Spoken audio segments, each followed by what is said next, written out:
Anyway, what did you think of Intermot? Was it a good show? Were there bikes that you thought, yep, that's it, I'm going to the bank right now, I'm going to go buy that bike? Or were you expecting something different? Were you hoping for something different? There were some things that I was thinking might happen that didn't happen, some things that surprised me. But overall, I thought it was a pretty good show, and well done to the Intermot organizers for managing to pack it all into one day. It's so German that they would be that efficient. So for me, there were 3 bikes that really stood out at Intermot. Maybe not the 3 bikes that you're thinking, because I'm not really a super sport guy. You know, I was there at the launch for the Suzuki GSX-R 1000R and for the launch of the Honda CBR 1000 RR SP Fireblade. Well, that bike needs a longer name. And, you know, the Kawasaki ZX 1000R. I don't know if that is being released in the United States. And they are gorgeous bikes. They are, you know, aesthetically pleasing, I suppose. And there's something impressive about the fact that they can go so mind-bogglingly fast. But as someone who is pretty much a road rider, you know, I don't have that much interest in being on a track because it's expensive. It is. You have to pay to ride your motorcycle. Well, you're already paying in terms of gas and all that other kind of stuff. Why would you pay several $100s just so you can go around in a circle? Oh man, put your comments below. Everybody's gonna be angry about that one. Anyway, there were 3 bikes that stood out to me, and you might not agree. Certainly with the first one. The first one is the new V-Strom lineup. Obviously, that's of interest to me because I ride a V-Strom. that's it. Everyone else is going, who cares? But yeah, you know, I thought it was interesting. They've made the Suzuki Suzuki V-Strom 650 look a whole lot like the V-Strom 1000, almost exactly like it. And I think the look has grown on me over time. You know, it's the nature of an adventure bike. Every adventure bike is ugly. No adventure bike looks good. You just have to accept that. Over time, I've kind of come to appreciate the look of the V-Strom 1000. I know there are a lot of people who do not like it. I understand you don't, but yeah, it's a useful bike. That's what is good about the V-Strom. As far as the V-Strom 1000, the new V-Strom 1000, kind of unimpressive. You know, I'm kind of the mind that when you update a motorcycle, the update should be enough that existing owners go, oh man, I've got to sell my existing bike and go out and buy a brand new one. And that's not something that I really feel about the new V-Strom 1000. It's basically the same bike as the one I'm riding right now, except you have better brakes. You have this kind of motion something. Every manufacturer has a different phrase for cornering brakes, but the idea is that theoretically you should be able to hit your brakes while in a corner. Don't try it. Then there's also combined brakes with the new V-Strom. They've heightened the screen slightly, 49 millimeters, but that's not really impressive. You know, it's that classic motorcycle thing where they say 49 millimeters, and you go, ooh, 49, that's a relatively big number, but then you break it down, it's 4.9 centimeters, which is 2 inches, roughly 2 inches, and that's not very impressive, especially when you consider the V-Strom screen. You can see I have a different screen on mine. I have a Givy Airflow or Jivy Airflow or Jivy Airflow. A lot of people don't know how to pronounce the name of that company. Well, I'm included. But anyway, I don't think that the new screen on the Suzuki V-Strom is really going to be that much better. And then beyond that, what else is there? There was some kind of integrated heated grips that looked very nice, but yeah, nothing that would really make me go, yeah, I need to sell my existing bike and get a new one.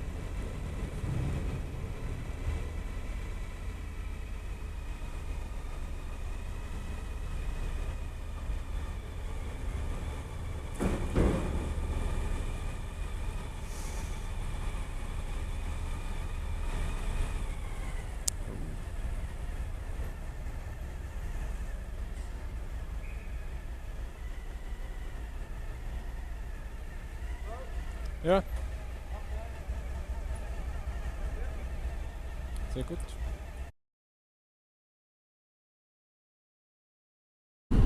Good morning! May not look like morning, but it is. It's 7:03 a.m. in Her Majesty's United Kingdom of Great Britain and Northern Ireland. And I just got off the boat. That always feels appropriate as an immigrant when I get off the boat. Should be singing Led Zeppelin's Immigrant Song. Although I didn't come from the land of ice and snow. I came from the Netherlands, which is the land of tulips and cheese and mullets. There's something about Northern Europe. Well, a lot of Dutch people are shockingly gorgeous. Like just wow. You're going, man, I need to move here and breed. But there's also some folks who still rock the mullet. It hasn't died in Northern Europe. It just lives on. I like to rock a mullet. This is a good look for me because I'm a rocker. I'm going to go see Scorpions at the stadium. Here's a little cultural insight, I guess. If you take the ferry from Harwich to Hook of Holland, or Hook of Holland to, or rather, Hoek van Holland to Harwich, in the morning, they'll wake you up about an hour before you're supposed to disembark by playing Bobby McFerrin's "Don't Worry, Be Happy." And then it just stays in your head for the rest of the day.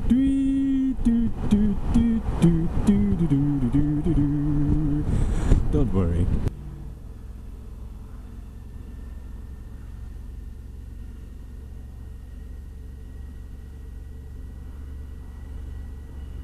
Hey, BMW R1200 RT. That's touring. You're doing it wrong.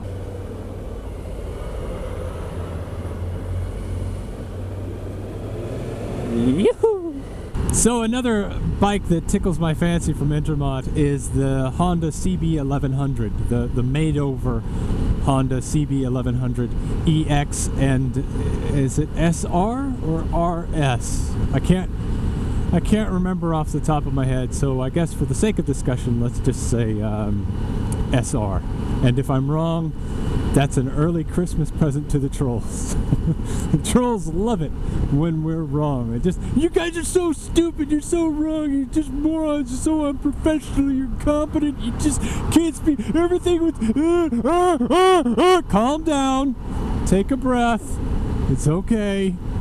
We're not doing nuclear science here, it's just motorcycles. We get things wrong every once in a while, so if it's not the SR, I apologize, but you know the bike I'm talking about, the super sexy CB1100 that came out here at Intermont.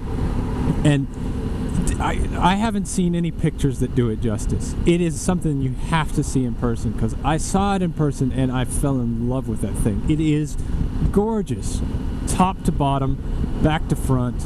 I was going, okay, I've got to go to the bank and I've got to find some money because I want this in my garage. Also, I need to build a garage. The CB1100 EX, meanwhile, that has also kind of received a little bit of an update, and it definitely looks better than it used to.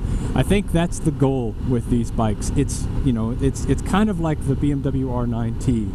The BMW R9T is a work of art. It's something you could, if you didn't like motorcycles, you might consider buying and putting in your living room, if you didn't ride them, but you're just like, I like the look of that thing. I've always been a fan of the CB1100 series. I know that a lot of people have said that it's boring, and I find that kind of hard to believe. They go, oh, it's a Honda, it's very boring. But anytime people say a motorcycle is boring, I kind of take that with a grain of salt, because it's something that goes really fast and you don't have to wear a seatbelt, and in a lot of states you don't even have to wear protective gear, so you can be on a Honda CB1100 in a pair of shorts going 100 miles an hour. That's not boring. I wanted to go back to the V-Strom, the V-Strom 1000. One thing I forgot to mention is I mentioned that I was kind of disappointed in the V-Strom 1000. I didn't think that the updates were that dramatic. They didn't make me think I've got to get rid of my current V-Strom and go out and get a new one. And that's especially because the new V-Strom does not look as good. There are certain things about it that make it look cheap. There's this sticker. This sticker drives me nuts. It looks so ugly. It's just stuck onto the fairing. This is what it looks like. It looks like it was designed by a 14-year-old boy who then showed some initiative and took the money that mom had given him for mowing the lawn, got some stickers printed up, and then went to the Suzuki factory and said, hey, can I put these on your bike? And the Suzuki guys were like, sure, I guess. Sounds good. I should point out, by the way, that I think the Suzuki V-Strom 1000 is a far better bike than it gets credit for. I'm pretty happy with my bike. I just don't think that adding an ugly sticker is going to make it appeal to more people. But I'll stop. I'll stop talking about the V-Strom and get to the third bike that stood out for me at Intermot. And it's kind of a surprise because I said that I don't really like sport bikes, and yet that's exactly what this is. It's the new Ducati SuperSport. I know. I drank the Ducati Kool-Aid. I don't know what it is, but I saw that bike, especially the SP, the SuperSport SP. That's hard to say. Say it 3 times fast. SuperSport SP. The SuperSport SP is one sexy mother hugger of a bike. It is really, really gorgeous. Now, I have no idea if it's going to live up to the claims that they're making. You know, they're kind of going, it's a sport bike for the road, so it's more comfortable, which kind of makes it sound like something of the old sport touring tradition. And in fact, the SuperSport has a touring package that you can get on it. I would be really interested to see if it does that, because that's, for me, one of the reasons I tend not to be a huge fan of sport bikes. It's not that I dislike them, it's just that they don't appeal to me, because what appeals to me about motorcycling, one of the things, is the ability to go places, to travel. And then the other thing that I like about motorcycling, so if I have a bike like, say, the Honda CB1100 SR, or even better yet, the EX, I like to just kind of wander around, you know, cruise around town or cruise around back lanes. It's very difficult to just relax and have a good time when you have to curl up in the fetal position and ride a bike that just wants to go 120 miles per hour. But this SuperSport, Ducati says that it's comfortable. It's hard to there was a guy next to me at the launch, and you know, the thing about Ducati is it inspires a certain kind of allegiance, and Ducati guys love Ducatis. They absolutely love Ducatis. And of course, there were some Ducati guys at the press event at Intermot, and there was this guy next to me, and as soon as the SuperSport was revealed, I mean, the curtain's going up, it's not even all the way up, and this guy next to me just exclaims, "Ooh, it looks so comfortable! How could you possibly know that?" Although it is true that the pegs and the handlebars, you know, the ergonomics of the SuperSport are not quite as SuperSport, if that makes sense. And Ducati says it's comfortable, so I'd love to get a chance to try that bike out and see if it fit my lifestyle and sort of what appeals to me about motorcycling. I'd like it to, because it's an absolutely gorgeous looking machine. It's another one of those motorcycles that you just want to sit and stare at. I can imagine that if you owned it, you'd find it very difficult to leave the garage, because you'd kind of park it at the end of the day and you just go, "Oh, you're so pretty," you know, and you'd go, "Well, I've got to go do some work." No, I'll just sit here and stare at these brake calipers, or you know, just something about the bike will constantly draw your attention. It's absolutely gorgeous. So that's pretty much it as far as my impressions of Intermot are concerned. Over the next couple of weeks, we at RideApart will be doing our best to digest all the stuff that came from the show. Certainly there's a heck of a lot, and if we can, we'll be taking a closer look at some of the bikes that tickle our fancy. And then in about a month, we'll be doing it all over again. We'll be packing up the show, and this time heading all the way down to Italy, to Milan, Italy, for EICMA. EICMA is another big European show, and heck, it might be bigger than Intermot. It's going to be a lot of fun, but until then, ride safe. Tulips and cheese.